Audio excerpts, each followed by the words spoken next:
কৃষ্ণ সকলো ভক্তবান ৰাইজক মই শ্ৰী ৰিণ্টুমণি বৰাই সেৱা জনাইছোঁ। অতিকৈ সুখৰ খবৰ যে অহা ইংৰাজী 26, 27, 28, 29 আৰু 30 মাৰ্চ তাৰিখে কলংপৰীয়া বাৰগীয়া সমাজ আৰু বাৰগীয়া মহিলা সমিতিৰ যৌথ ব্যৱস্থাপনাত কৰণী বৰডুঙা পথাৰত বাৰগীয়া মন্দিৰৰ প্ৰাংগণত 5 দিনীয়া কাৰ্যসূচীৰে একাদশ সংখ্যক হেজাৰী ভাওনা মহোৎসৱৰ আয়োজন কৰিছে। গতিকে উক্ত 5 দিনীয়া কাৰ্যসূচীত আপোনালোক সকলোৰে উপস্থিতি অতি বিনম্ৰতাৰে কামনা কৰিলোঁ নিজৰ বুলি। নমস্কাৰ, মই সিদ্ধাৰ্থ শৰ্মা আৰু উক্ত মহোৎসৱত আপোনালোক সকলোৰে উপস্থিতি আন্তৰিকতাৰে কামনা কৰিলোঁ। গতিকে উক্ত অনুষ্ঠানত সকলো ৰাইজৰ সহায় সহযোগিতা তথা উপস্থিতি বিনম্ৰতাৰে কামনা কৰা হয়। ধন্যবাদ। নমস্কাৰ, মোৰ নাম শ্ৰী গৌতম বৰা। মই বৰ্তমান অসম পুলিচত আৰক্ষী অধীক্ষক হিচাপে কাৰ্যনিৰ্বাহ কৰি আছোঁ।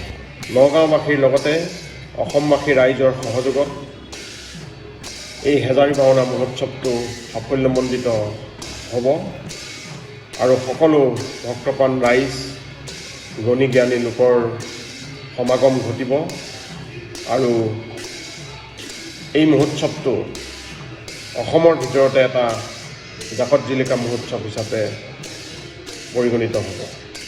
নমস্কাৰ, মই সুফিয়া বেগম, কলাখনিৰ ছোৱালী। মই হেজাৰী ভাওনা ভাগলৈ আপোনালোক সকলোকে মই মোৰ ফালৰ পৰা সাদৰেৰে আমন্ত্ৰণ জনালোঁ। নমস্কাৰ, মই পৰাণ গোস্বামী, সহকাৰী অধ্যাপক কটন বিশ্ববিদ্যালয়।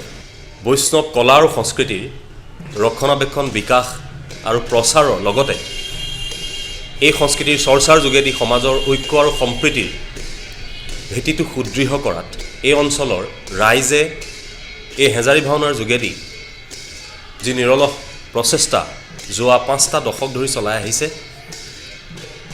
তাকে ওচৰৰ পৰা চাবলৈ লগতে ভাওনা উপভোগ কৰিবলৈ আপোনালোক সকলোকে আমন্ত্ৰণ জনাইছোঁ। কলা, কৃষ্টি, সংস্কৃতিৰে ভৰপূৰ নগাঁও জিলাৰ কৰৈনী অঞ্চলৰ বৰডুঙা পথাৰত কলংপৰীয়া বাৰগীয়া সমাজে একাদশ সংখ্যক হেজাৰী ভাওনা মহোৎসৱ উদযাপন কৰিছে। এই মহোৎসৱলৈ নগাঁও জিলাৰ লগতে সমগ্ৰ অসমবাসী ৰাইজক মই ৰঞ্জিতা শইকীয়াই আমন্ত্ৰণ জনালোঁ।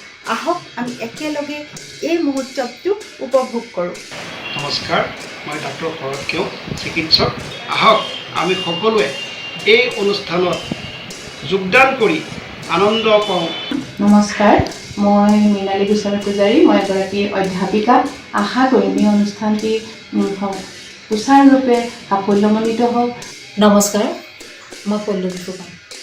এটা ভাল খবৰ আছে, আপোনালোক সকলোকে এই অনুষ্ঠানটোত উপস্থিত থাকি সহায় সহযোগিতা কৰি অনুষ্ঠান বা সাফল্যমণ্ডিত কৰি তুলিবৰ কাৰণে বিনম্ৰভাৱে অনুৰোধ জনাইছোঁ।